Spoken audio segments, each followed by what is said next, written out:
Hello. I love cycling. Love it. Love it, love it, love it. I do it every day, nearly. Sometimes I don't, but usually every day. I travel quite a distance, but I hardly ever wear a helmet. Should bicycle helmets be made compulsory? I don't think so. In this short video, I will tell you why. Everyone, seemingly everyone, has an opinion on it. Let me know in the comments below what you think. Remember that you're trying to convince me and not telling me that you're right and I'm wrong. Maybe I am. Convince me. Convince me. Here is a very short history of my cycling life. As a kid, my parents used to put a cycle helmet on me. It was the responsible thing for them to do. As a little kid, I could have easily lost my balance, tumbled off and hit my head. And I recommend that every child wears a cycle helmet. They're developing still, their bones are softer. If they fall off at speed as well, it could cause serious damage. As a teenager, I used to go out on a adult mountain bike. I used to go around town and I used to not wear a bicycle helmet. It wasn't the cool thing to do. I'm not the coolest person, but I used to follow, no I didn't used to follow trends, but I never used to wear one. To go around on the pavement because I didn't know that it was wrong to do that. I had no idea. Whilst up at university, I started to use the road. I learned that it was wrong for cyclists to go on the pavement, but up at university they used to have shared cycle paths. Some of them on the pavement, some of them in the road, and I used to go between them when I could, and when they disappeared, the cycle paths, I used to then head into the road. It was whilst I was at university, my friend Jess told me religiously, every time I saw her, that I needed a cycle helmet. She knew of a guy that had had quite serious brain damage, and he in fact became paralysed. I can't remember if it was he was hit by someone else or if he had hit a pothole so and fallen off, but in some he'd hit his head, and she said wear a helmet, and I thought to myself, why am I not wearing a helmet? The brain is such an important thing. I will get one, and fashion swayed me. I had a look and I got myself this. So yes, this is my new helmet at the front, nutcase, which I think perfectly describes me. At the back, I don't know if you can see that properly, I love my brain. I think that also describes what I think quite well as well. This footage was taken in 2012 when I got my helmet. And then I got my first ever road bike. When I went home for the summer, I went on Amazon, got the cheapest one to see if I liked it, and I loved it. Fast, bombing along, it was so smooth, it was brilliant. I was so far up the argument of the helmet that I purchased one of these. In the event that it rained, my helmet had a cover, as well as the fact that I could have ridden in darkness. I even placed a camera on top of the helmet. It didn't take very long for me to suddenly become a lycra clad cyclist. It's not like you've ever seen this before. You've never seen Sam walking through St Pancras before. No, definitely not. Yep. He's wearing lycra. A helmet was nearly always worn. Short trips, even for less than a mile, I'd pop my helmet on. It was something that became a religious part of going for a cycle, as wearing my lycra was. It became incredibly rare for me not to wear one. Sometimes I didn't, so when I was in London and hiring a Boris bike, I didn't have a helmet with me, so I wouldn't wear one then. And sometimes I even didn't wear anything at all. I'm brave today. Seb is not with his boxers on, but I have absolutely nothing on. Oh, how does this feel? Beautiful. Beautiful. But that was quite rare. At some point it flipped. I can't pinpoint it exactly, but now it has become a rarity to wear a helmet rather than not to. I've broken my argument down into numbered points. Here we go. Number 1. It should be a choice. I consider myself an okay cyclist, a competent, not very, I mean, he said very then, but a competent cyclist. I follow the rules of the road religiously and I show consideration and due care to other road users. I don't feel the need for a helmet, but sometimes I do actually wear one. I cycled from hometown to London, that was 90 miles. I went on a holiday to sort of the south of England and I went cycling around. A lot of cycling was involved and I was on new and different roads, so it made sense to wear one. If you feel the need to wear a helmet, then wear a helmet. 2. Cycling should be considered walking with wheels. A person on a bicycle isn't only a cyclist. A person on a bicycle is a person who cycles. And also I think it should be comfortable, convenient and easy. Now these are only small little points, but when I got to my destination, I locked my bike up, there I was with a bicycle helmet.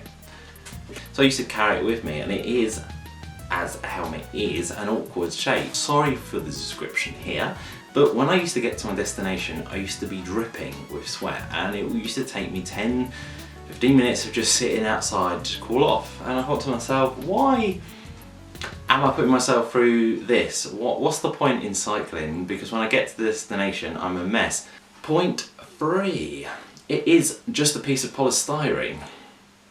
Okay, it's a piece of polystyrene that's been scientifically tested, but helmets are only tested up to 12 miles per hour with a direct impact. So, each helmet has to abide by these minimum standards, but they are tested in a condition where it's not a real life scenario. Someone doesn't wear one and try it out. It's tested by there being a helmet and an object hits it at that speed and that direction. If I was in a collision 12 miles an hour and I hit something directly, it would protect me. After that, it would then not protect me.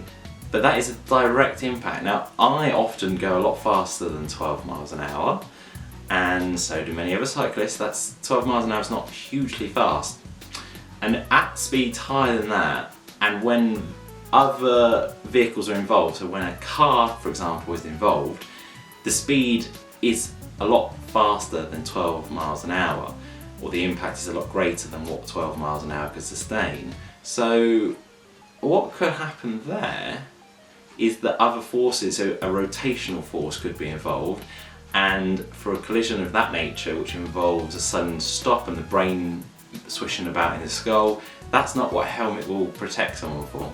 Point 4, other health reasons. So the argument is, can a helmet cause other injuries? So there is about an inch of polystyrene around the helmet. Can that extra inch make a difference? And I can assure you it does. So if your head hits the ground and there's that extra inch of padding, can it cause an extra force pushing, say, the neck? Can it cause damage to the spine? It's pushing your head an artificial angle. Point 5, other road users react differently. So this is anecdotal.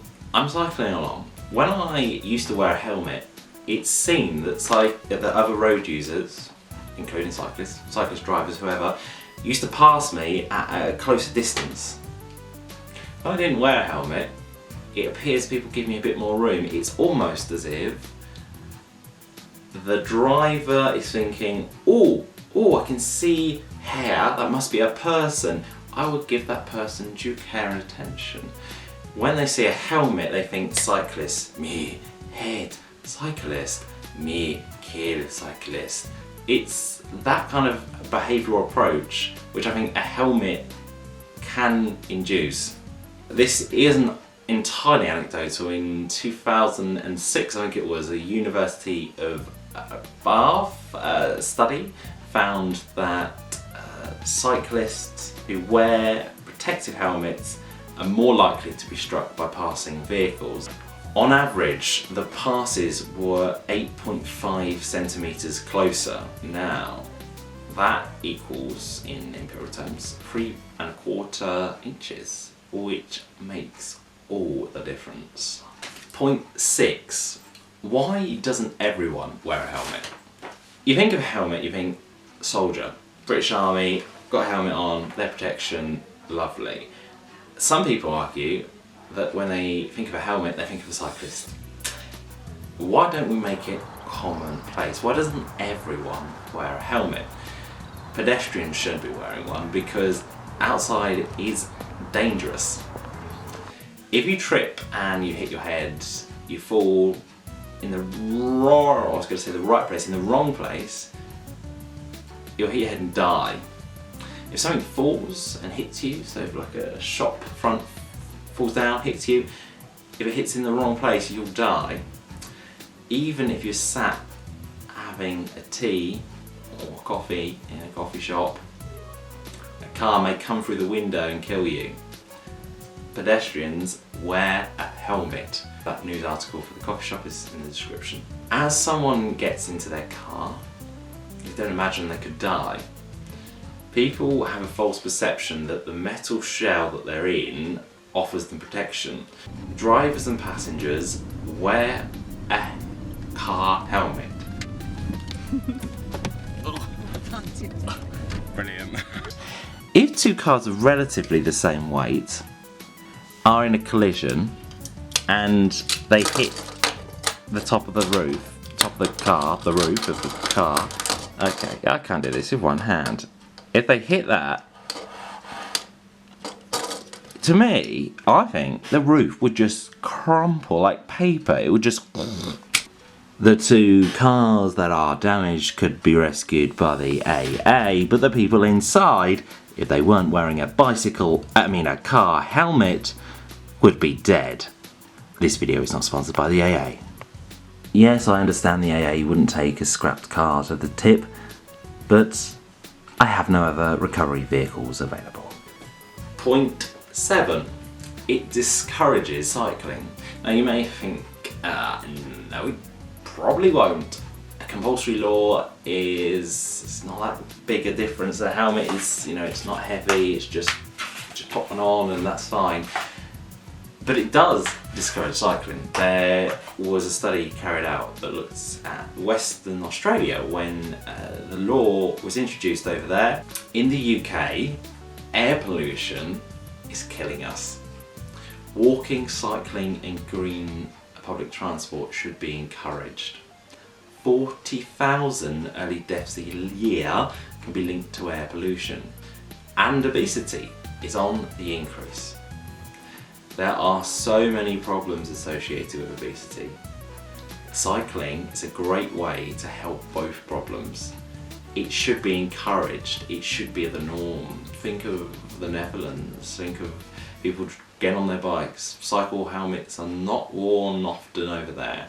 There is the perception that cycling is inherently dangerous. It's not. These are my main points of why I don't wear a cycle helmet and why I don't think it should be compulsory to wear one. What are your views on this? Do you agree or do you disagree entirely? Should we all have to wear suits of armour? Should we never leave the house? If one falls down the stairs, should actually wear a helmet in the house. Do you live in a bungalow? Well, actually, if you live in a bungalow,